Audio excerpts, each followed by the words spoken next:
விஜய் வந்து இன்னைக்கு வந்து ஒரு பெரிய இளைஞர் கூட்டத்தை கூட்டிட்டு வராரு. அவர் பின்னாடி அரசியலுக்கு தானே போறாங்க. அவன் சினிமா பார்க்கறத இப்போ விஜய் பின்னாடி போறாங்க. சினிமா நடிகராக இருந்த விஜயை விட தாவேக தலைவராக மாறிய விஜய்க்கு தான் அதிக கூட்டம் போகுது. கண்டிப்பா நிச்சயமா. அப்போ அவருடைய அரசியல் பிடிச்சிருக்குன்னு போறாங்க.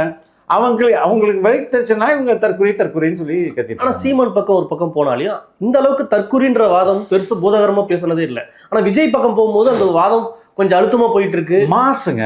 இந்த கம்பேர் சீமான் பக்கம் போறாங்க, விஜய் பக்கம் பெரிய அளவில் போறாங்கல்ல, அதுதானே இவங்களுக்கு பாதிப்படையும். எது பாதிப்பை கொடுக்கும்? பெரிய அளவில் போகும்போது தானே பாதிப்பு கொடுக்கும். பெண்கள் அவரை நோக்கி போகிறாங்க. அந்த பெண்களை எல்லாம் மீம்ஸ்ன்ற பேரில் இவங்க திட்டிட்டு இருக்காங்க, கிண்டல் பண்ணுறாங்க. சரிங்களா?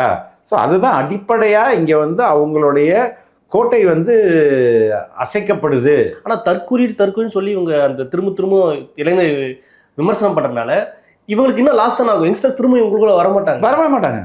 அதான் உண்மை.